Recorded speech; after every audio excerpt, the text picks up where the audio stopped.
যায়। প্রিয় শ্রোতা বন্ধুরা, আজ আমি আপনাদের যে ঘটনাটি শোনাতে চাচ্ছি সেটি একটি বাস্তবধর্মী হরর কাহিনী। এই ঘটনার প্রধান চরিত্র মোহাম্মদ শরীফুল ইসলাম। গ্রামের সবাই তাকে খোকন নামেই চিনতেন।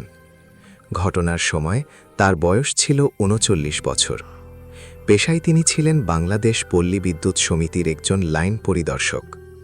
বাড়ি ছিল নেত্রকোনার কাল্পনিক পূর্ব বাউসী গ্রামের একটি সাধারণ পরিবারে। স্ত্রী, এক ছেলে আর বৃদ্ধ মাকে নিয়ে তার ছোট্ট সংসার। খোকন ছিলেন এমন একজন মানুষ যিনি অন্ধকার রাস্তা, কবরস্থান কিংবা নির্জন গ্রাম কোনো কিছুই সহজে ভয় পেতেন না। কিন্তু ২০১৬ সালের ৯ সেপ্টেম্বরের সেই রাত তার পুরো জীবন বদলে দিয়েছিল। সেদিন শুক্রবার। সারাদিন টানা বৃষ্টির পর সন্ধ্যার দিকে আবহাওয়া কিছুটা পরিষ্কার হয়। রাত ৮টার দিকে বিদ্যুৎ অফিসে জরুরি খবর আসে, দূরের একটি গ্রামে ট্রান্সফরমারে সমস্যা দেখা দিয়েছে। পরদিন সকাল পর্যন্ত অপেক্ষা করলে পুরো এলাকায় বিদ্যুৎ থাকবে না। অফিসের সবাই যেতে অস্বীকার করলেও খোকন দায়িত্ব নিজের কাঁধে তুলে নেন। তার সঙ্গে যাওয়ার কথা ছিল সহকারী কর্মচারী সোহেলের। কিন্তু রওনা হওয়ার মাত্র ১০ মিনিট আগে সোহেলের স্ত্রী ফোন করে জানায় তাদের ছোট ছেলেটি হঠাৎ অসুস্থ হয়ে পড়েছে। খোকন তাকে আর জোর করেননি। রাত ৯:২৫ অফিসের মোটরসাইকেল নিয়ে তিনি একাই রওনা দিলেন। গন্তব্য ধনেশ্বরী বিলের পাশ দিয়ে যাওয়া একটি কাঁচা রাস্তা। স্থানীয় মানুষ সেই পথটিকে কালো বাঁশঝাড়ের রাস্তা নামে চিনত, কারণ সূর্য ডুবে যাওয়ার পর গ্রামের কেউ সেই পথ ব্যবহার করত না। খোকন এসব কথাই বিশ্বাস করতেন না। তিনি শুধু মনে করেছিলেন গ্রামের মানুষের পুরনো কুসংস্কার। কিন্তু তিনি জানতেন না, সেই রাতেই তিনি এমন একজন মানুষের সঙ্গে দেখা করবেন যে মানুষটির সরকারি মৃত্যু সনদ তৈরি হয়েছিল ঠিক ৭ বছর আগেই। রাত ৯:২৫ খোকন মোটরসাইকেল নিয়ে অফিস থেকে বেরিয়ে পড়লেন। সেপ্টেম্বর মাসের শেষ দিক। বিকেল থেকে টানা বৃষ্টি হলেও তখন শুধু হালকা ফোঁটা ফোঁটা পানি পড়ছিল। পিচ ঢালা রাস্তা শেষ হতে প্রায় ৪০ মিনিট লেগে গেল। এরপর শুরু হলো কাঁচা রাস্তা। দুই পাশ জুড়ে বিস্তীর্ণ ধানক্ষেত, মাঝে মাঝে ছোট ছোট খাল, আর দূরে ঘন কালো বাঁশঝাড়। মোটরসাইকেলের হেডলাইট ছাড়া চারপাশে আর কোনো আলো নেই। রাত তখন প্রায় ১০:১২। হঠাৎ খোকনের ফোন বেজে উঠল। স্ক্রিনে ভেসে উঠল সোহেল কলিং। খোকন মোটরসাইকেল থামিয়ে ফোন ধরলেন। ওপাশ থেকে সোহেল উদ্বিগ্ন গলায় বলল, ভাই, আপনি কি কালো বাঁশঝাড়ের রাস্তা দিয়ে যাচ্ছেন? খোকন হেসে বললেন, হ্যাঁ, আর ১০-১৫ মিনিট লাগবে। সোহেল কিছুক্ষণ চুপ করে রইল। তারপর নিচু গলায় বলল, ভাই, একটা কথা বলবো, কিছু মনে করবেন না। রাস্তার মাঝে যদি কোনো মানুষ দাঁড়িয়ে থাকতে দেখেন, কিংবা কেউ যদি লিফট চায়, একদম থামবেন না। খোকন হেসে বললেন, তুইও নাকি এসব বিশ্বাস করিস? সোহেল দীর্ঘশ্বাস ফেলল। বিশ্বাস করতাম না ভাই, কিন্তু আমার চাচা ৭ বছর আগে ওই রাস্তাতেই নিখোঁজ হয়েছিলেন। আজ পর্যন্ত তাকে খুঁজে পাওয়া যায়নি। কথাটা শেষ হতেই ফোনের লাইন কেটে গেল। খোকন আবার কল করার চেষ্টা করলেন। কোনো নেটওয়ার্ক নেই। তিনি ফোনটা পকেটে রেখে মোটরসাইকেল চালানো শুরু করলেন। প্রায় ৫ মিনিট যাওয়ার পর হেডলাইটের আলোয় তিনি দেখলেন রাস্তার মাঝখানে একজন বৃদ্ধ দাঁড়িয়ে আছেন। সাদা লুঙ্গি, হালকা নীল শার্ট, হাতে কালো রঙের একটি ছাতা। বৃষ্টির রাত, কিন্তু আশ্চর্যের বিষয়, লোকটার গায়ে এক ফোঁটা পানিও নেই। খোকন গতি কমালেন। লোকটি হাত তুলে ইশারা করলেন, বাবা, একটু দাঁড়াবে? খোকন মোটরসাইকেল থামালেন। লোকটির বয়স হবে প্রায় ৭০ বছর। মুখে সাদা দাড়ি, চোখে মোটা ফ্রেমের চশমা। দেখে একেবারেই সাধারণ গ্রামের মানুষের মতো। তিনি শান্ত গলায় বললেন, বাজার পর্যন্ত নিয়ে যেতে পারবে? হাঁটতে কষ্ট হচ্ছে। খোকন কিছুক্ষণ লোকটার দিকে তাকিয়ে রইলেন। হঠাৎ তার মনে পড়ল সোহেলের কথাটা। কেউ লিফট চাইলে থামবেন না। কিন্তু সামনে দাঁড়িয়ে থাকা বৃদ্ধকে দেখে নিষ্ঠুরভাবে চলে যাওয়াও তার পক্ষে সম্ভব হলো না। তিনি বললেন, আচ্ছা চাচা, উঠে বসুন। বৃদ্ধ ধীরে ধীরে মোটরসাইকেলের পেছনে বসলেন।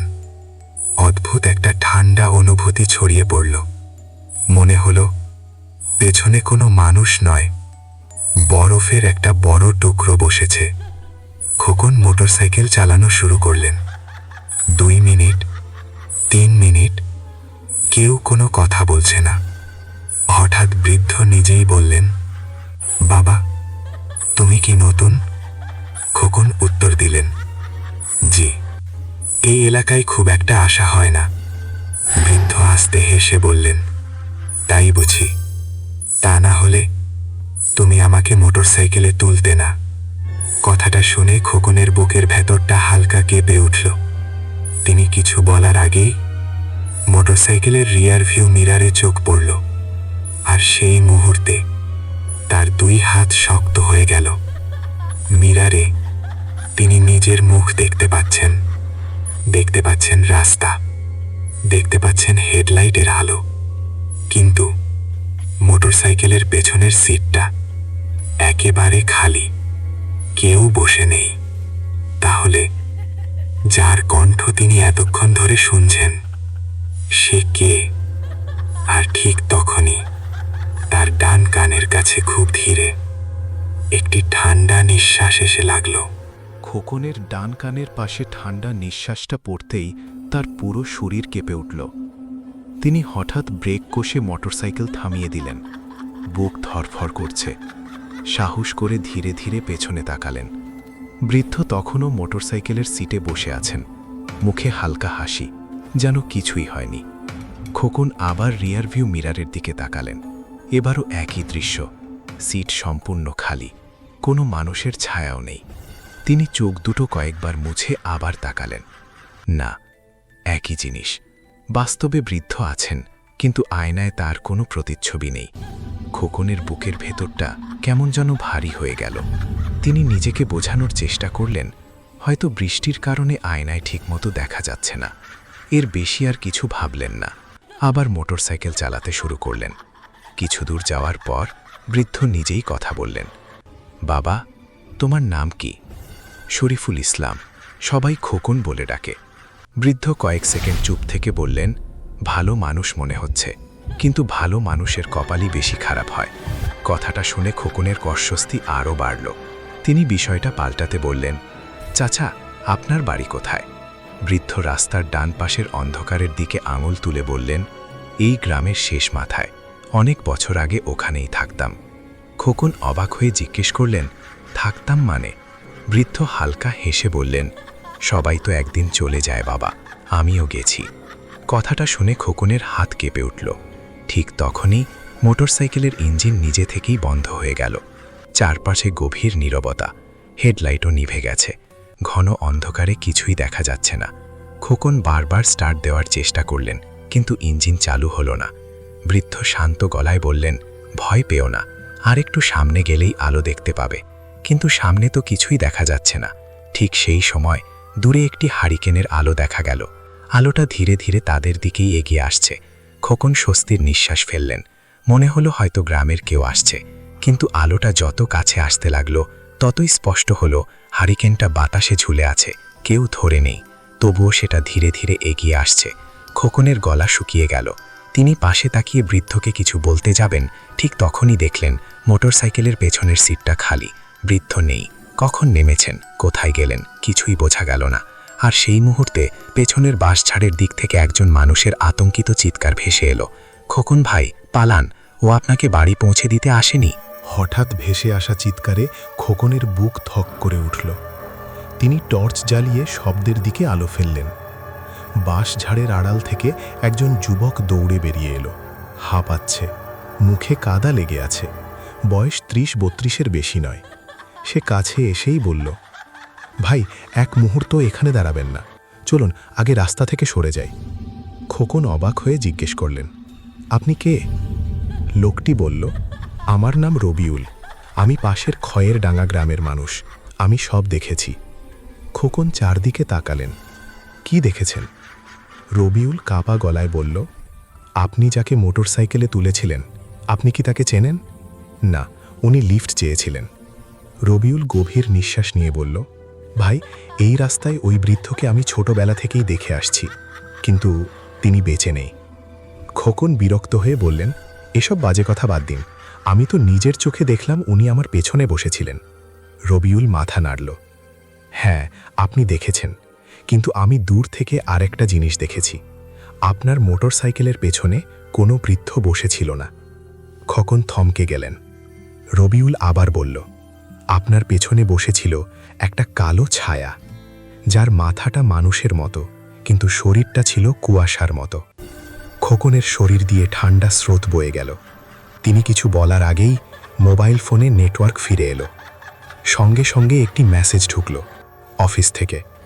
মেসেজে লেখা, কাজ বাতিল করা হয়েছে, ধনেশ্বরী লাইনের সমস্যা বিকেলেই ঠিক হয়ে গেছে, আজ রাতে কাউকে সেখানে পাঠানো হয়নি। মেসেজটা পড়ে খোকনের হাত কেঁপে উঠল। তিনি সঙ্গে সঙ্গে অফিসে ফোন করলেন। ওপাশ থেকে ডিউটি অফিসার বললেন, আপনি কোথায়? খোকন বললেন, ধনেশ্বরী বিলের কাছে। ডিউটি অফিসার কয়েক সেকেন্ড চুপ করে রইলেন। তারপর বললেন, আপনি কি বলছেন? আপনি তো আজ অফিস থেকেই বের হননি। রাত 8:30টার পর আপনাকে আর কেউ দেখেনি। খোকনের মুখ শুকিয়ে গেল। তিনি চিৎকার করে বললেন, আমি তো রাত 9:25 বের হয়েছি। ওপাশ থেকে উত্তর এলো, অসম্ভব, আমাদের সিসিটিভিতে দেখা যাচ্ছে আপনি রাত 8:42 অফিসের গ্যারেজে ঢুকেছেন, তারপর আপনাকে আর কোথাও বের হতে দেখা যায়নি। খোকন আর কথা বলতে পারলেন না। ধীরে ধীরে তিনি মাথা তুলে অফিসের মোটরসাইকেলের নাম্বার প্লেটের দিকে তাকালেন। আর তখনই তিনি এমন একটি জিনিস দেখলেন, যা দেখে তার বুকের রক্ত যেন হিম হয়ে গেল। মোটরসাইকেলের নাম্বার প্লেটটি কাদা দিয়ে ঢাকা ছিল। তিনি হাত দিয়ে কাদা মুছে ফেললেন। নাম্বারটা দেখে রবিউল এক পা পিছিয়ে গেল। তার ঠোঁট কাঁপছে। সে ফিসফিস করে বলল, ভাই, এই মোটরসাইকেলটা 3 বছর আগে এখানেই দুর্ঘটনায় পড়ে নদীতে ডুবে গিয়েছিল। আর যিনি চালাচ্ছিলেন তার নামও ছিল শরীফুল ইসলাম। রবিউলের শেষ কথাটা শুনে খোকন কিছুক্ষণ একদম চুপ হয়ে রইলেন। তারপর শান্ত গলায় বললেন, তুমি কি আমাকে ভয় দেখানোর চেষ্টা করছো? রবিউল মাথা নাড়ল। না ভাই, আমি মিথ্যে বললে এখনই আমার সঙ্গে চলুন। এই রাস্তা থেকে আধা কিলোমিটার দূরে একটা চায়ের দোকান আছে, দোকানদার কাশেম চাচা সব জানেন। খোকন আর কোনো কথা বললেন না। দুজনে মোটরসাইকেল ঠেলে হাঁটতে শুরু করলেন। প্রায় 10 মিনিট পর তারা একটি ছোট্ট টিনের চায়ের দোকানের সামনে পৌঁছালেন। রাত হলেও দোকানটা খোলা। ভেতরে 3 জন লোক চুপচাপ বসে চা খাচ্ছিল। খোকনকে দেখেই দোকানদার কাশেম আলী উঠে দাঁড়ালেন। তিনি অবাক হয়ে বললেন, আপনি কি বিদ্যুৎ অফিস থেকে এসেছেন? খোকন মাথা নাড়লেন। কাশেম আলী কিছুক্ষণ তার মুখের দিকে তাকিয়ে রইলেন। তারপর বললেন, আপনাকে একটা কথা জিজ্ঞেস করি, আজ আসার পথে কোনো বৃদ্ধ মানুষ কি লিফট চেয়েছিল? প্রশ্নটা শুনে খোকনের বুক কেঁপে উঠল। তিনি ধীরে ধীরে বললেন, হ্যাঁ। দোকানের ভেতর হঠাৎ নীরবতা নেমে এলো। চা খেতে থাকা 3 জন লোক একে অন্যের মুখের দিকে তাকালো। কাশেম আলী দীর্ঘশ্বাস ফেলে বললেন, আপনি ভাগ্যবান, কারণ আপনি এখনও বেঁচে আছেন। খোকন বিস্মিত হয়ে জিজ্ঞেস করলেন, উনি কে ছিলেন? কাশেম আলী দোকানের কোণে রাখা একটি পুরনো কাঠের আলমারি খুললেন। সেখান থেকে হলদে হয়ে যাওয়া একটি স্থানীয় পত্রিকা বের করলেন। পত্রিকাটির তারিখ 12 সেপ্টেম্বর 2009। তিনি পত্রিকাটি খোকনের হাতে দিয়ে বললেন, শেষ পাতাটা দেখুন। খোকন কাগজটা খুললেন। একটি ছোট্ট সংবাদ, সঙ্গে সাদা কালো একটি ছবি। ছবিতে যে মানুষটিকে দেখা যাচ্ছে তিনি আর কেউ নন, সেই একই বৃদ্ধ, একই সাদা দাড়ি, একই চশমা, একই নীল শার্ট। সংবাদে লেখা, ধনেশ্বরী বিলের পাশের সড়কে ট্রাকের ধাক্কায় আব্দুল মাজিদ 68 নিহত। খবরটা পড়ে খোকনের হাত কেঁপে উঠল। তিনি ছবিটার দিকে আবার তাকালেন। একটুও ভুল হওয়ার সুযোগ নেই। এই মানুষটিকেই তিনি আধা ঘন্টা আগে মোটরসাইকেলে তুলে এনেছেন। কাশেম আলী নিচু গলায় বললেন, এরপর থেকে প্রায় প্রতি বছর বর্ষাকালে রাত 10টার পর অনেক পথচারী দাবি করেন একজন বৃদ্ধ লিফট যান। কেউ থামেন না, কিন্তু যারা থেমেছিলেন। কাশেম আলী বাকিটা শেষ করলেন না। ঠিক তখনই দোকানের বাইরে দাঁড়িয়ে থাকা খোকনের মোটরসাইকেলের হর্ন নিজে থেকেই একবার বেজে উঠল। পি।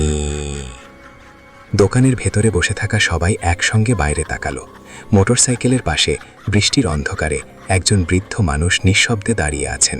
তিনি ধীরে ধীরে মাথা তুলে চায়ের দোকানের ভেতরের দিকে তাকালেন। তারপর খুব আস্তে ডান হাত তুলে আবারও ইশারা করলেন, বাবা চলো, আমার বাড়ি তো এখনো পৌঁছানো হলো না। চায়ের দোকানের সামনে দাঁড়িয়ে থাকা বৃদ্ধ মানুষটিকে দেখে দোকানের ভেতরে থাকা সবাই একসঙ্গে চুপ হয়ে গেল। কাশেম আলী ধীরে ধীরে দোকানের বাতিটা নিভিয়ে দিলেন। খোকন অবাক হয়ে বললেন, বাতি নিভিয়ে দিলেন কেন?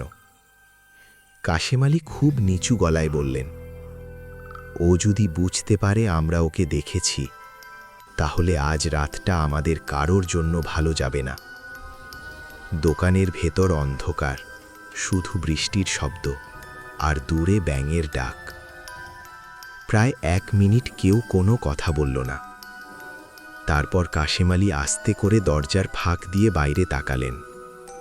বৃদ্ধ আর সেখানে নেই। তিনি স্বস্তির নিঃশ্বাস ফেললেন। চলে গেছে। এরপর তিনি খোকনের দিকে তাকিয়ে বললেন, আপনি যাকে দেখেছেন ওনার নাম সত্যি আব্দুল মজিদ ছিল, কিন্তু গ্রামের মানুষ তাকে মজিদ মাস্টার বলেই চিনত।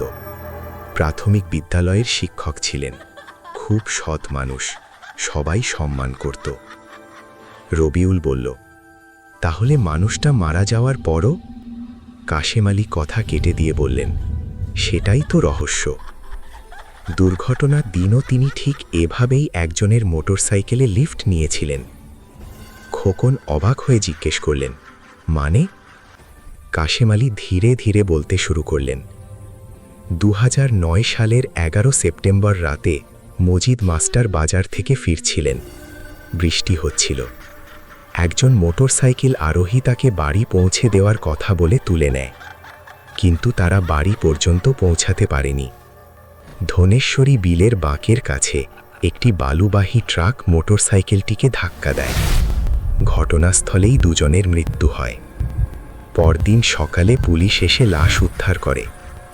সবকিছুই স্বাভাবিক দুর্ঘটনা মনে হয়েছিল, কিন্তু ঠিক 1 বছর পর একই দিনে একই সময় আরেকজন মানুষ দাবি করেন তিনি ওই একই বৃদ্ধকে রাস্তার পাশে দাঁড়িয়ে লিফট দিতে দেখেছেন। তারপর থেকে প্রায় প্রতি বর্ষাতেই একই অভিযোগ শুনে আসছি। খোকন কিছুক্ষণ চুপ করে রইলেন, তারপর বললেন, এত বছর ধরে এসব হচ্ছে, কেউ কি কখনো সত্যিটা জানার চেষ্টা করেনি? কাশেম আলী মাথা নাড়লেন, করেছে। থানার পুলিশও এসেছে, সাংবাদিকও এসেছে, কেউ কিছু প্রমাণ করতে পারেনি। কিন্তু একটা জিনিস আজও কেউ অস্বীকার করতে পারে না। খোকন জিজ্ঞেস করলেন, কি জিনিস? কাশেম আলী দোকানের দেয়ালে ঝোলানো একটি পুরনো ছবির দিকে আঙুল তুলে বললেন, যারা মজিদ মাস্টারকে দেখেছে তারা সবাই একই কথা বলেছে। তিনি কখনো কারোর ক্ষতি করতে চাননি। তিনি শুধু একটা কথাই বলতেন, আমাকে বাড়ি পর্যন্ত পৌঁছে দাও। কথাটা শেষ হতেই দোকানের বাইরে আবার মোটরসাইকেলের হর্ন বেজে উঠল, কিন্তু এবার একবার নয়, টানা 3 বার। P P P. সবাই দৌড়ে বাইরে বেরিয়ে এলো। দেখল খোকনের মোটরসাইকেলটি কেউ চালাচ্ছে না, তবুও সেটা খুব ধীরে নিজে নিজেই ধনেশ্বরী বিলের রাস্তার দিকে এগিয়ে যাচ্ছে। খোকন আর রবিউল একসঙ্গে মোটরসাইকেলের পেছনে দৌড় দিলেন। কিন্তু আশ্চর্যের বিষয়, মোটরসাইকেলটির গতি খুব বেশি নয়। মনে হচ্ছিল কেউ যেন ধীরে ধীরে ঠেলে নিয়ে যাচ্ছে। প্রায় 100 গজ এগিয়ে গিয়ে সেটি নিজে থেকেই থেমে গেল। জায়গাটা ছিল ধনেশ্বরী বিলের পাশের পুরনো বাঁক। রবিউল ফিসফিস করে বলল, ভাই, দুর্ঘটনাটা ঠিক এই জায়গাতেই হয়েছিল। খোকন চারদিকে টর্চের আলো ফেললেন। রাস্তার একপাশে মরিচা ধরা একটি ভাঙা গার্ডরেল, নিচে কালো পানিতে ভরা বিল। বৃষ্টির ফোঁটায় পানির ওপর ছোট ছোট ঢেউ উঠছে। ঠিক তখনই টর্চের আলোয় রাস্তার পাশে একটি ছোট সিমেন্টের ফলক চোখে পড়ল। আগাছায় প্রায় ঢেকে গেছে। খোকন কাছে গিয়ে কাদা পরিষ্কার করলেন। ফলকে লেখা, মরহুম আব্দুল মজিদ মাস্টার 1941 থেকে 2009 এই স্থানে সড়ক দুর্ঘটনায় ইন্তেকাল করেন। আল্লাহ তাকে জান্নাত নসিব করুন। ফলকের নিচে কয়েকটি শুকিয়ে যাওয়া ফুল পড়ে আছে। মনে হলো খুব বেশি দিন আগে কেউ এখানে এসেছিল। ঠিক তখনই পেছন থেকে কাশেম আলী হাঁপাতে হাঁপাতে এসে বললেন, খোকন সাহেব, একটা কথা আমি আপনাকে বলি। খোকন তার দিকে তাকালেন। কাশেম আলী নিচু গলায় বললেন, মজিদ মাস্টারের ছেলে এখনও এই গ্রামেই থাকে। নাম মুস্তাক আহমেদ। প্রতি বছর এই তারিখে সে এখানে ফুল দিয়ে যায়, কারণ তার বিশ্বাস বাবা এখনও বাড়ি ফিরতে পারেননি। কথাটা শেষ হতে না হতেই দূর থেকে একজন মানুষের কণ্ঠ ভেসে এলো, চাচা। সবাই তাকিয়ে দেখল একজন মধ্যবয়সী মানুষ ছাতা হাতে দৌড়ে আসছেন। কাছে এসেই তিনি হাঁপাতে হাঁপাতে বললেন, আমি মুস্তাক। কাশেম চাচা ফোন করেছিলেন। তিনি বাবার নাম শুনেই চলে এসেছেন। খোকন সব ঘটনা খুলে বললেন। মুস্তাক কিছুক্ষণ চুপ করে রইলেন। তারপর ধীরে ধীরে পকেট থেকে একটি পুরনো মানিব্যাগ বের করলেন। ভেতর থেকে একটি বিবর্ণ ছবি বের করে খোকনের হাতে দিলেন। ছবিটিতে একটি বৃদ্ধ হাসি মুখে দাঁড়িয়ে আছেন। খোকন ছবিটা দেখে স্তব্ধ হয়ে গেলেন। এটাই সেই মানুষ যাকে তিনি মোটরসাইকেলে তুলে এনেছিলেন। মোস্তাকের চোখ ভিজে উঠল। তিনি আস্তে বললেন, বাবা জীবিত থাকাকালেও কখনো কাউকে কষ্ট দিতেন না। আজও যদি কেউ তাকে দেখে থাকে, তাহলে আমি বিশ্বাস করি তিনি শুধু বাড়ি ফিরতে চান। চারদিকে আবার নীরবতা নেমে এলো। খোকন ধীরে ধীরে ছবিটা ফিরিয়ে দিলেন।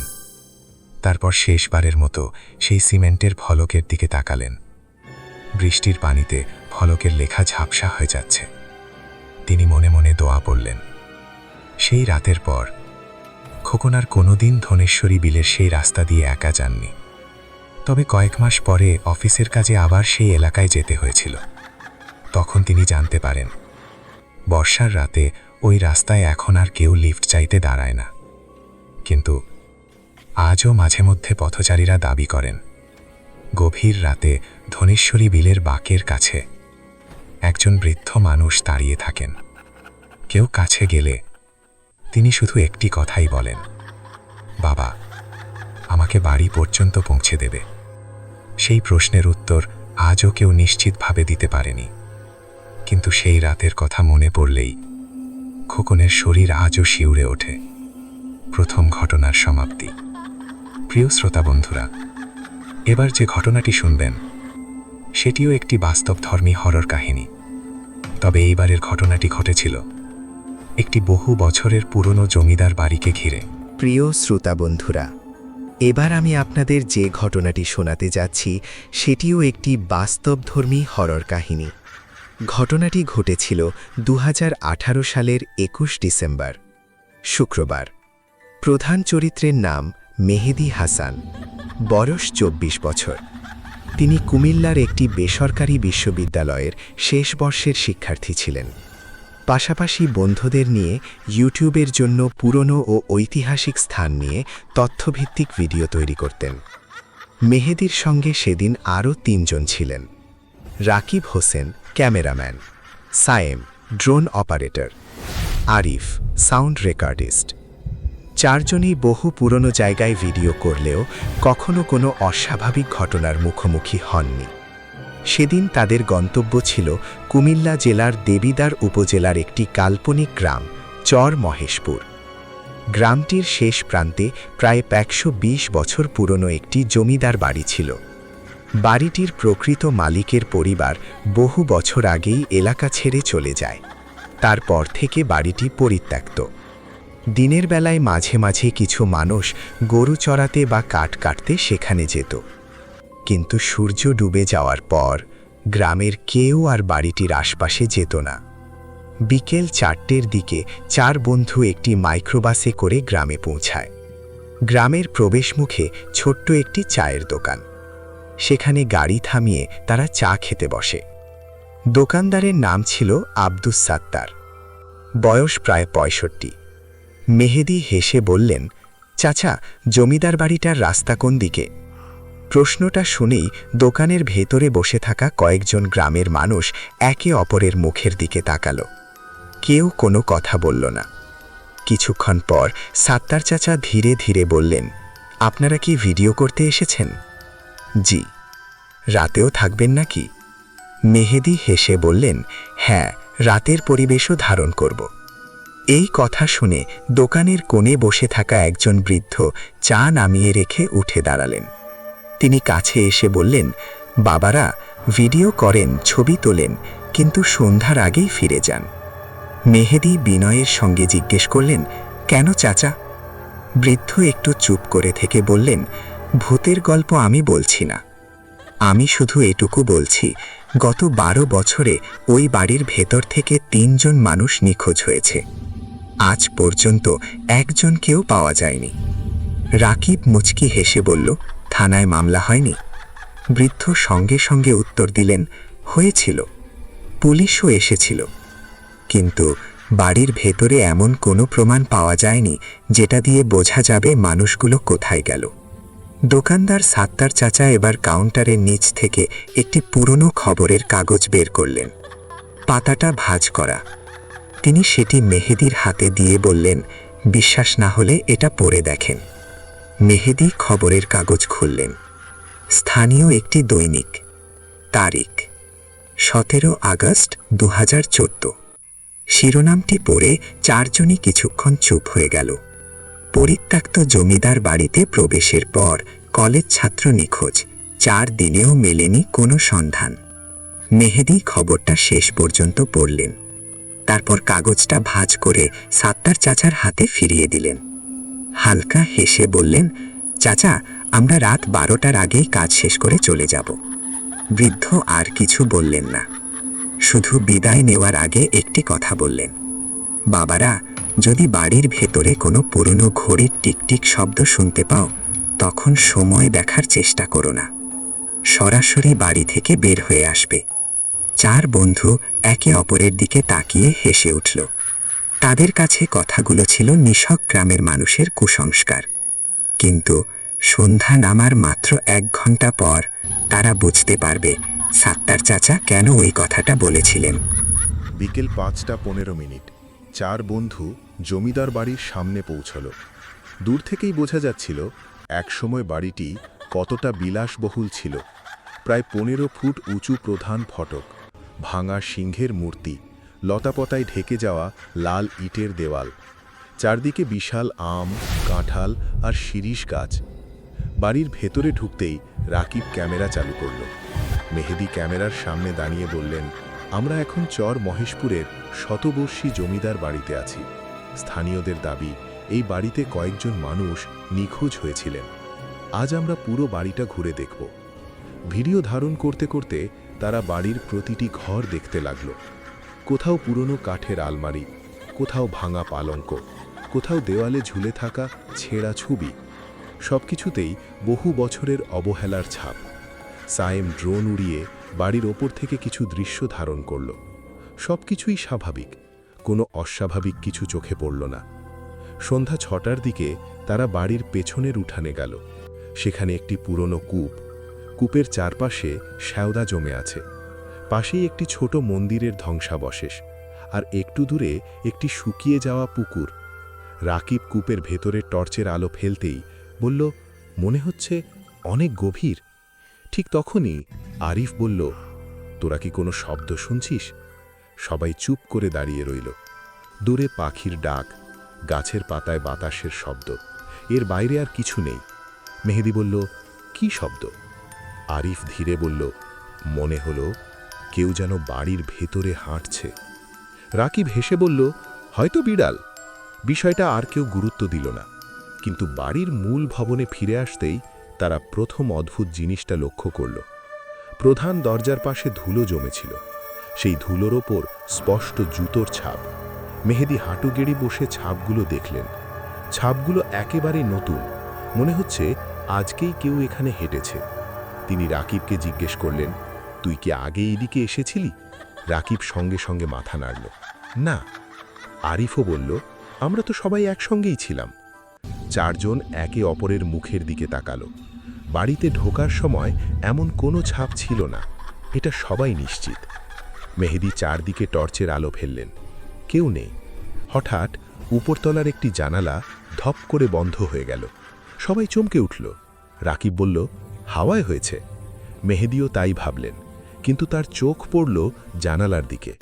জানালাটা ভেতরের দিকে বন্ধ হয়েছে। বাইরে বাতাস বইছে, তাহলে জানালাটা ভেতরের দিকে বন্ধ হলো কিভাবে? তিনি কিছু বললেন না, মনে মনে বিষয়টা রেখে দিলেন। এরপর তারা সিঁড়ি বেয়ে দ্বিতীয় তলায় উঠতে শুরু করল। সিঁড়ির মাঝামাঝি পৌঁছে সায়েম হঠাৎ থেমে গেল। তার মুখ ফ্যাকাশে। সে নিচু গলায় বলল, একটা কথা বলবো, কেউ হাসবি না। মেহেদী বললেন, বল। সায়েম কাঁপা গলায় উত্তর দিল, আমার ড্রোনটা আমি উঠানের কূপের পাশে রেখে এসেছিলাম, কিন্তু এইমাত্র দেখলাম ওটা দ্বিতীয় তলার বারান্দায় রাখা আছে। চারজন একসঙ্গে দ্বিতীয় তলার দিকে তাকালো। বারান্দার এক কোণে সত্যি সায়েমের কালো ড্রোনটি পড়ে আছে, কিন্তু ওটা সেখানে কে নিয়ে গেল? চারজন তো এক মুহূর্তের জন্য আলাদা হয়নি। চারজনে কয়েক সেকেন্ড কোনো কথা বলতে পারল না।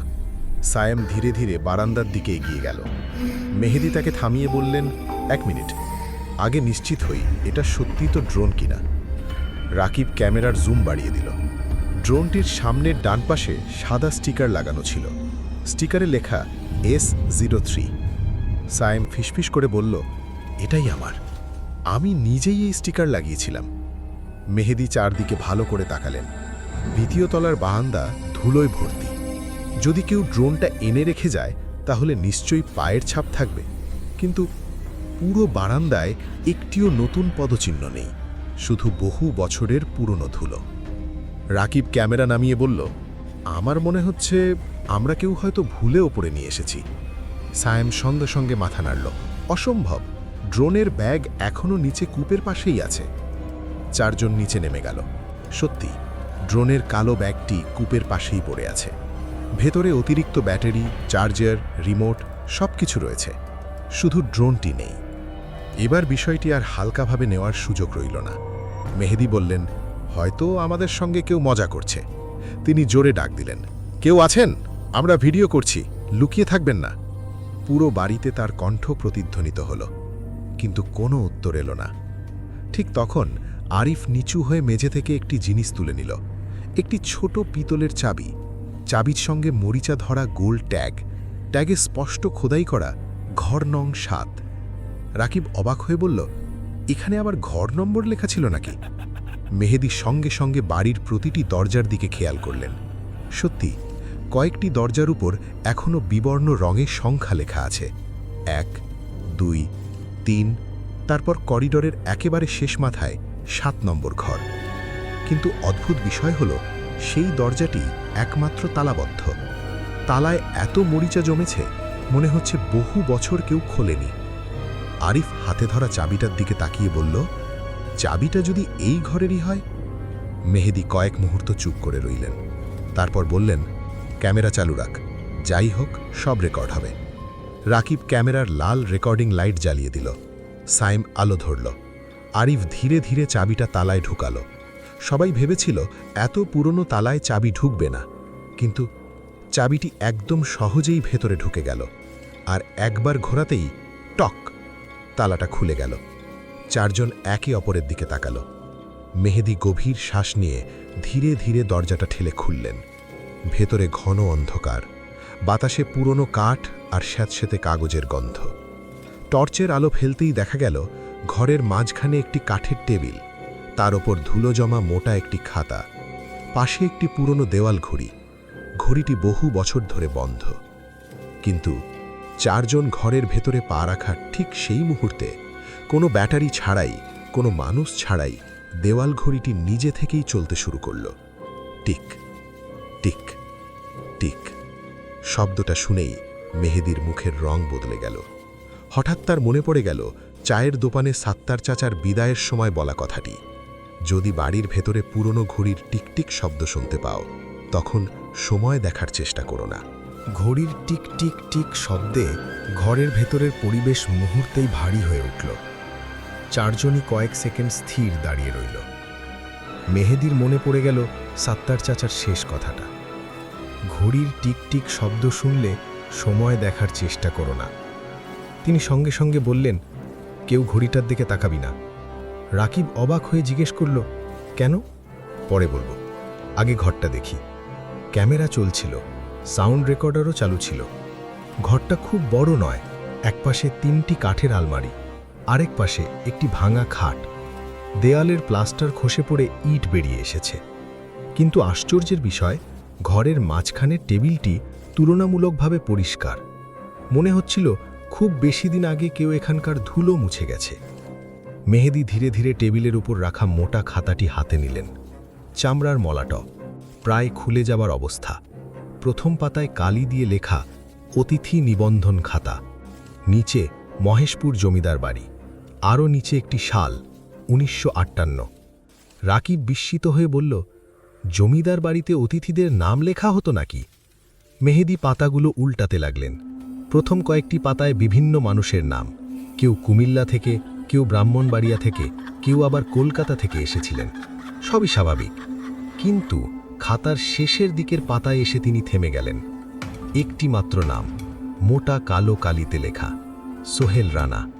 তারিখ 14 অগস্ট 2014। নামটির নিচে আর কিছু লেখা নেই, না ঠিকানা, না স্বাক্ষর, না বের হওয়ার তারিখ। মেহেদী ভ্রু কুঁচকে বললেন, সাত্তার চ্যাটার্জি নিখোঁজ কলেজ ছাত্রের কথা বলেছিলেন, তারিখটা কি একই ছিল? আরিফ দ্রুত মোবাইল বের করে সেই পত্রিকার ছবি দেখতে লাগল। কয়েক সেকেন্ড পর সে মাথা তুলে বলল, হ্যাঁ, একই তারিখ, 14 অগস্ট 2014। ঘরের ভেতর আবার নীরবতা নেমে এলো। ঠিক তখনই সায়েম বলল, তোরা একটা জিনিস খেয়াল করেছিস? সবাই তার দিকে তাকালো। সে দেওয়ালের দিকে আঙুল দেখিয়ে বলল, এই ঘরে ধুলো জমেছে, কিন্তু ওই কোণার চেয়ারটার উপর একটুও ধুলো নেই। চারজন একসঙ্গে টর্চের আলো ফেলল। সত্যি, ঘরের সব কিছু ধুলোময়, কিন্তু কাঠের একটি পুরনো চেয়ার অস্বাভাবিকভাবে পরিষ্কার, যেন কয়েক ঘন্টা আগেও কেউ সেখানে বসেছিল। মেহেদী ধীরে ধীরে চেয়ারটার কাছে এগিয়ে গেলেন। হাত দিয়ে ছুঁয়ে দেখলেন, কাঠটা ঠান্ডা, কিন্তু বসার জায়গাটা অদ্ভুতভাবে উষ্ণ, ঠিক যেন কিছুক্ষণ আগেই কেউ উঠে গেছে।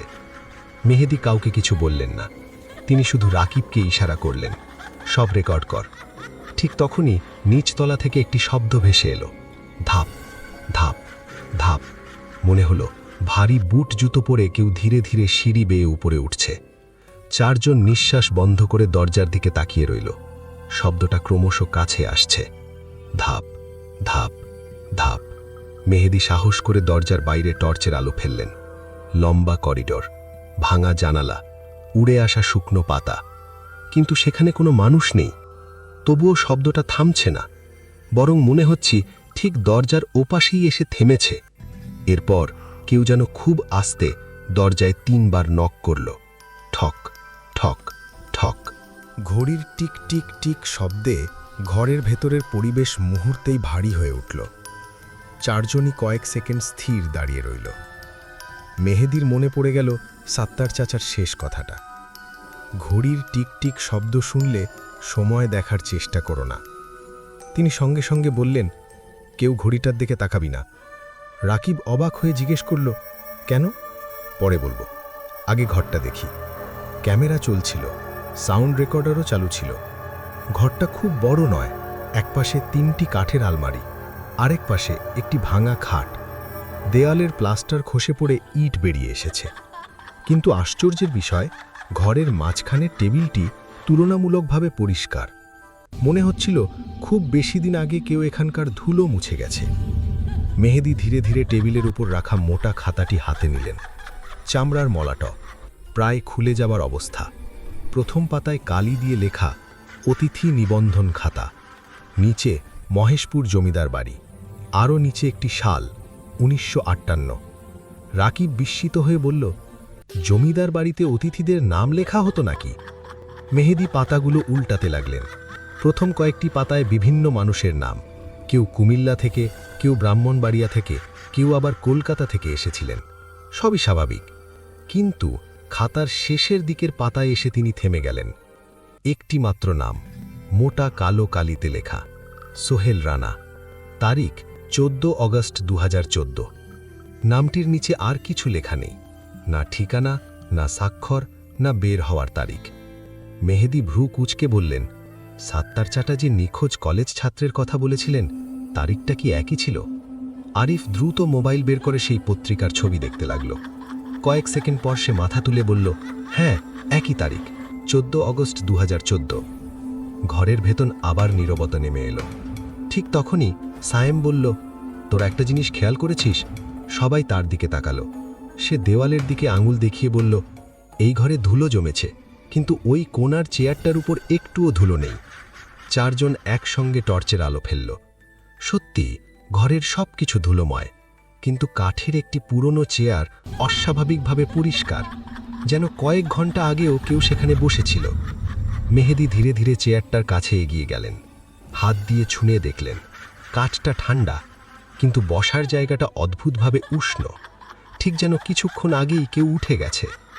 মেহেদী কাউকে কিছু বললেন না, তিনি শুধু রাকিবকে ইশারা করলেন, সব রেকর্ড কর। ঠিক তখনই নিচতলা থেকে একটি শব্দ ভেসে এলো, ধাপ ধাপ ধাপ। মনে হলো ভারী বুট জুতো পরে কেউ ধীরে ধীরে সিঁড়ি বেয়ে উপরে উঠছে। চারজন নিঃশ্বাস বন্ধ করে দরজার দিকে তাকিয়ে রইল। শব্দটা ক্রমশ কাছে আসছে, ধাপ ধাপ ধাপ।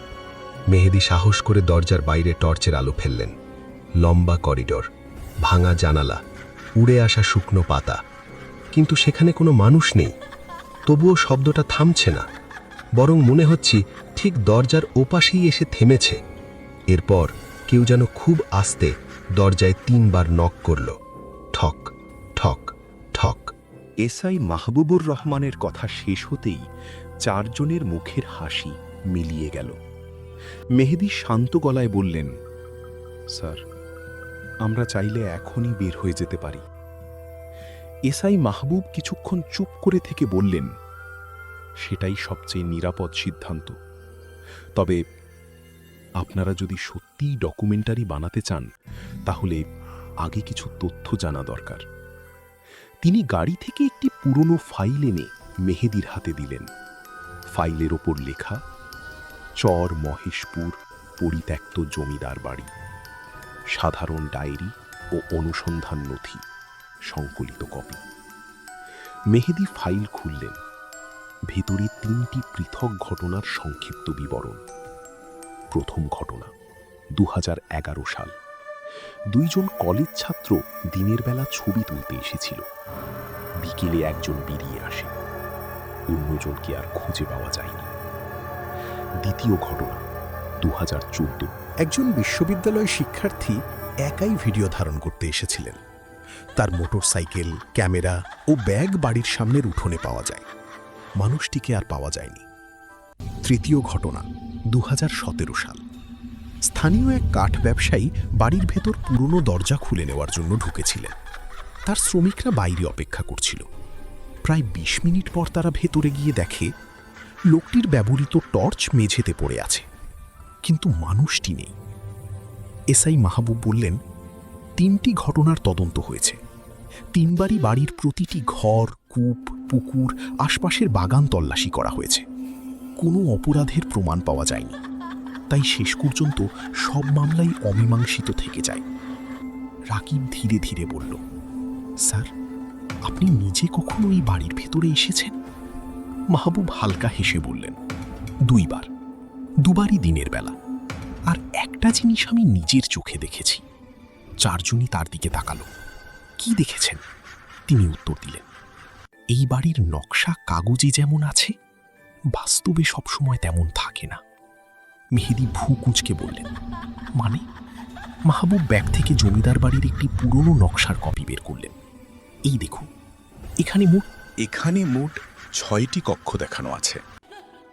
মেহেদী বিস্মিত হয়ে বললেন, কিন্তু আমরা তো একটু আগেই 7 নম্বর ঘরের তালা খুললাম। মাহবুব শান্ত গলায় বললেন, ঠিক সেই কারণেই আমি আপনাদের সঙ্গে আবার ভেতরে যেতে চাই। কারণ সরকারি নথিতে এই বাড়িতে কোনোদিনই 7 নম্বর ঘর ছিল না। 4 জনের কেউ আর কোনো কথা বলতে পারল না। তারা ধীরে ধীরে একসঙ্গে 2য় তলায় উঠতে লাগলো। কিন্তু করিডোরের শেষ মাথায় পৌঁছে মেহেদির হাত থেকে টর্চটা প্রায় পড়ে যাচ্ছিল, কারণ যে দরজাটায় কয়েক মিনিট আগে স্পষ্ট করে লেখা ছিল 7, সেখানে এখন মলিন দেয়াল ছাড়া আর কিছুই নেই। না কোনো নম্বর, না কোনো দরজা, সামনে শুধু একটানা ইটের দেয়াল। আর যেন সেখানে কোনো ঘর কোনোদিন ছিলই না। করিডোরের শেষ মাথায় দাঁড়িয়ে সবাই কয়েক সেকেন্ড নিশ্চুপ। মেহেদী নিজের চোখকে বিশ্বাস করতে পারছিলেন না। তিনি রাকিবের দিকে তাকিয়ে বললেন, তুই একটু আগে এই দরজার ভিডিও করেছিলি, তাই না? রাকিব সঙ্গে সঙ্গে ক্যামেরার ডিসপ্লে অন করল। ভিডিও রিওয়াইন্ড করে কয়েক মিনিট আগের দৃশ্য চালানো হলো। সবাই পর্দার দিকে তাকিয়ে রইল। ভিডিওতে স্পষ্ট দেখা যাচ্ছে করিডোরের শেষ মাথায় একটি কাঠের দরজা। দরজার উপরে সাদা রঙে লেখা 7।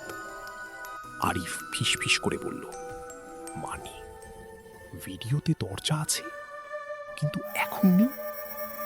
এসআই মাহবুব ক্যামেরাটা নিজের হাতে নিয়ে আবার ভিডিওটা দেখলেন, তারপর সামনে তাকালেন, আবার ভিডিওর দিকে। তার মুখের ভাব বদলে গেল। তিনি ধীরে ধীরে বললেন, আজ পর্যন্ত আমি এমন কিছু দেখিনি। কিন্তু তিনি নিজেকে সামলে নিয়ে বললেন, সবাই শান্ত থাকুন, কোনো সিদ্ধান্তে এখনোই পৌঁছানো যাবে না। তিনি টর্চ দিয়ে দেয়ালটা পরীক্ষা করতে লাগলেন। ইটের গায়ে হাত বুলিয়ে দেখলেন, কোথাও নতুন করে দেয়াল তোলার চিহ্ন নেই। সিমেন্টের রঙও একই। মনে হচ্ছে এই জায়গায় কোনোদিনই কোনো দরজা ছিল না। ঠিক তখনই নিচতলা থেকে একজন কনস্টেবলের ডাক শোনা গেল, স্যার, একবার নিচে আসবেন। সবাই দ্রুত নিচে নেমে এলো। কনস্টেবল জাহিদ বাড়ির প্রধান হল রুমে দাঁড়িয়েছিলেন, তার হাতে একটি ডিজিটাল ক্যামেরা। তিনি বললেন, স্যার, এটা বারান্দার কোণ থেকে পেয়েছি। মেহেদী অবাক হয়ে বললেন, এটা তো আমাদের না। ক্যামেরাটি পুরনো মডেলের, ব্যাটারি এখনো লাগানো। এসআই মাহবুব পাওয়ার বোতাম চাপতেই অবিশ্বাস্যভাবে ক্যামেরাটি চালু হয়ে গেল। ডিসপ্লেতে তারিখ দেখাচ্ছে 14ই আগস্ট 2014। মেহেদীর বুক ধক করে উঠল।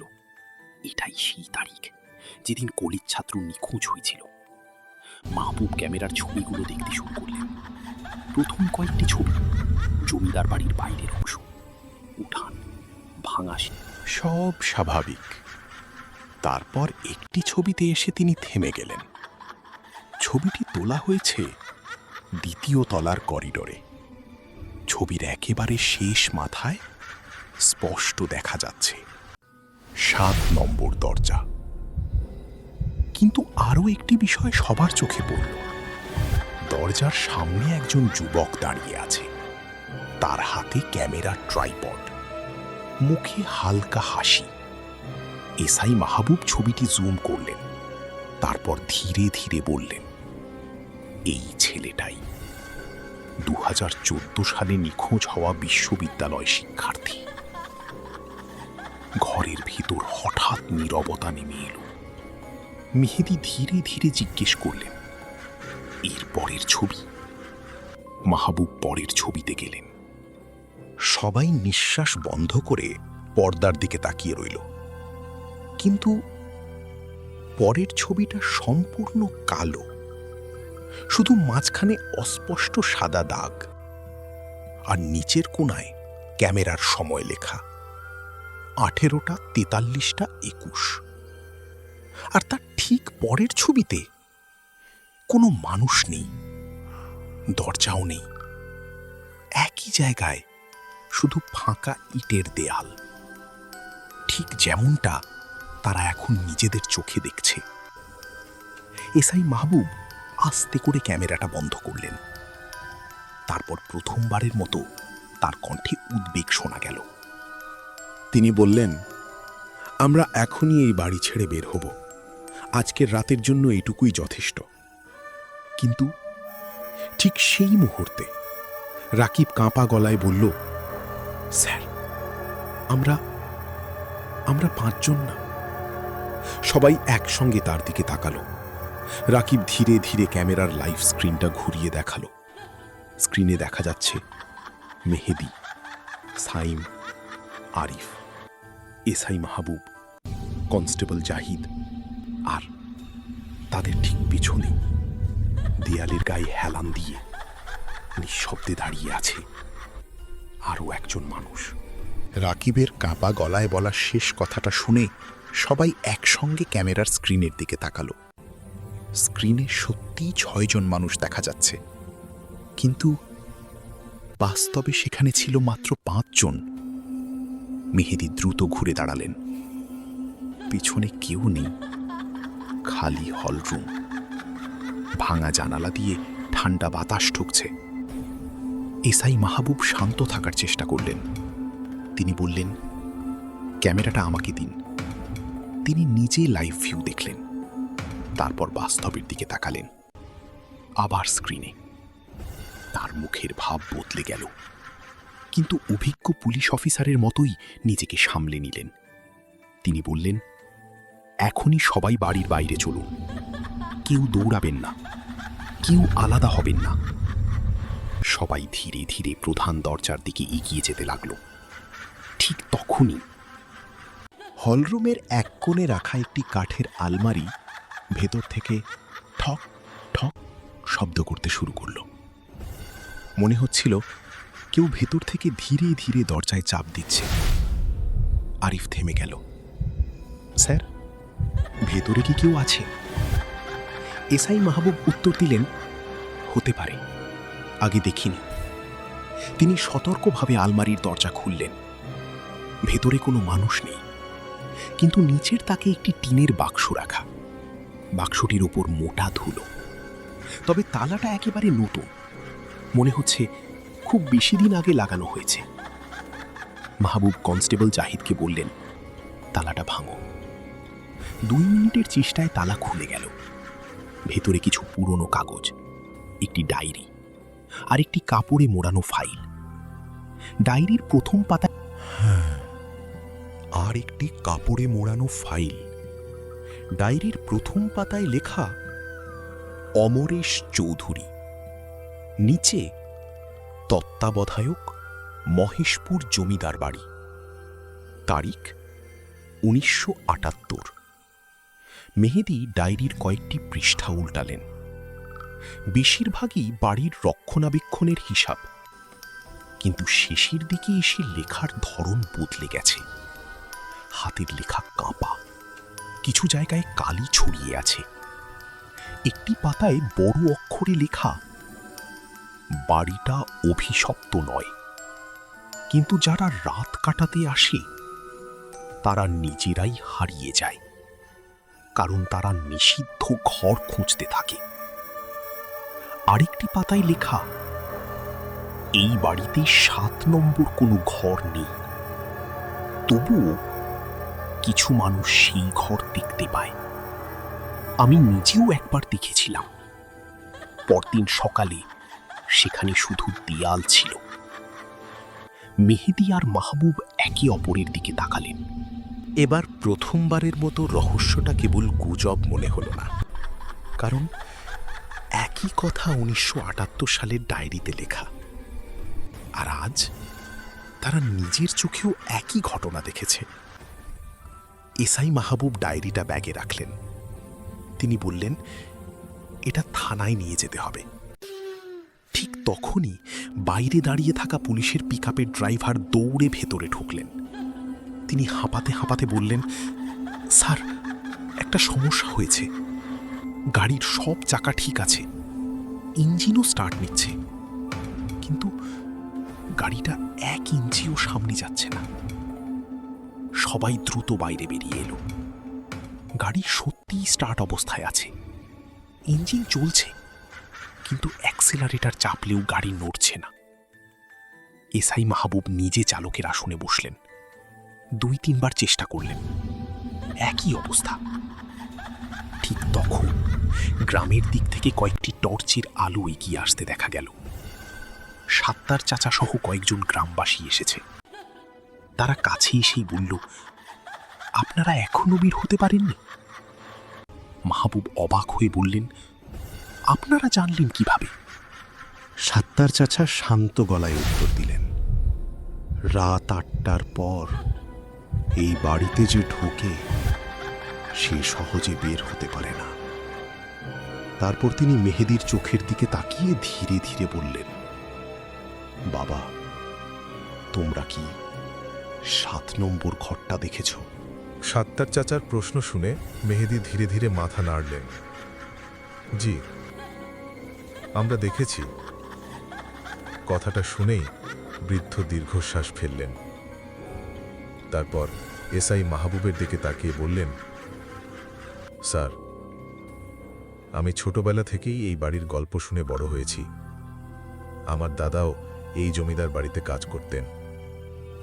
তিনি সবসময় একটা কথা বলতেন, এই বাড়িতে মানুষকে কোনো কিছু টেনে নিয়ে যায় না, মানুষ নিজেই এমন কিছু দেখতে পায় যেটার পেছনে ছুটতে ছুটতেই হারিয়ে যায়। চারদিকে নীরবতা, দূরে শিয়ালের ডাক ভেসে আসছে। সাত্তার চাচা আবার বললেন, আপনারা ভাগ্যবান, কারণ আপনারা একা ছিলেন না। যারা নিখোঁজ হয়েছিল তারা সবাই কোনো না কোনো সময় দলের বাকি মানুষদের থেকে আলাদা হয়ে গিয়েছিল। এসআই মাহবুব কয়েক মুহূর্ত চুপ করে রইলেন। তারপর বললেন, আমার মনে হয় আজ এখানেই শেষ করা উচিত। সবাই গাড়ির দিকে এগিয়ে গেল। অদ্ভুতভাবে এবার কোনো সমস্যা ছাড়াই পুলিশের গাড়ি স্টার্ট নিল। ধীরে ধীরে তারা জমিদার বাড়ির ফটক ছেড়ে বেরিয়ে এলো। মেহেদী একবার জানালার কাঁচ নামিয়ে শেষবারের মতো বাড়িটার দিকে তাকালেন। ভাঙা বারান্দা, অন্ধকার জানালা, নিঃশব্দ উঠান, সবকিছু আগের মতোই স্থির। মনে হচ্ছিল এতক্ষণ যা ঘটেছে সবই যেন কল্পনা। 2 সপ্তাহ পরে মেহেদী তার ধারণা করা সব ভিডিও সম্পাদনা করতে বসেন। প্রথমে সবকিছু স্বাভাবিক ছিল, কিন্তু দ্বিতীয় তলার করিডোরের একটি দৃশ্যে এসে তিনি থেমে যান। ভিডিওটি ফ্রেম ধরে ধরে দেখতে গিয়ে তিনি একটি বিষয় খেয়াল করেন। যে জায়গাটাকে তারা 7 নম্বর ঘর ভেবেছিল, সেখানে আসলে ক্যামেরায় দরজা স্পষ্ট দেখা যায় মাত্র 4 সেকেন্ডের জন্য। তারপর একই ভিডিওতে দরজাটি ধীরে ধীরে অন্ধকারে মিলিয়ে যায়। তার জায়গায় দেখা যায় ইটের দেওয়াল। ভিডিওতে কোনো কাট নেই, কোনো সম্পাদনার চিহ্ন নেই। তিনি সেই ফুটেজটি রাকিব, সায়েম এবং এসআই মাহবুব সবার কাছে পাঠান। কেউই এর যুক্তিসঙ্গত ব্যাখ্যা দিতে পারেননি। প্রায় 6 মাস পরে এসআই মাহবুব ফোন করে মেহেদীকে একটি খবর জানান। পুরনো জমিদার বাড়িটি নিরাপত্তার কারণে প্রশাসনের নির্দেশে সম্পূর্ণ সিলগালা করে দেওয়া হয়েছে। বিপজ্জনক ভবন হিসেবে ঘোষণা করা হয়েছে এলাকাটি। সাধারণ মানুষের প্রবেশ নিষিদ্ধ। তারপর থেকে সেখানে আর কেউ ভিডিও করতে যায়নি, অথবা গেলেও ফিরে এসে কিছু প্রকাশ করেনি। আজও যদি চর মহেশপুর গ্রামের প্রবীণ মানুষদের সঙ্গে কথা বলেন, তারা জমিদার বাড়ির ভয়ের গল্প খুব একটা বলেন না। তারা শুধু একটি সতর্কবাণী দেন যে পরিত্যক্ত জায়গার সবচেয়ে বড় বিপদ অন্ধকার নয়, অতিরিক্ত কৌতূহল। কারণ সব রহস্যের উত্তর খুঁজতে যাওয়া মানুষ সবসময় উত্তর নিয়ে ফিরে আসে না। কিছু প্রশ্ন সময়ের কাছেই রেখে দিতে হয়। প্রিয় শ্রোতা বন্ধুরা, এই ছিল আজকের দ্বিতীয় বাস্তবধর্মী রহস্য ঘেরা হরর কাহিনী। এবার যে ঘটনাটি শুনবেন সেটি ঘটেছিল চাঁদপুর জেলার একটি পুরনো ফেরিঘাটকে ঘিরে।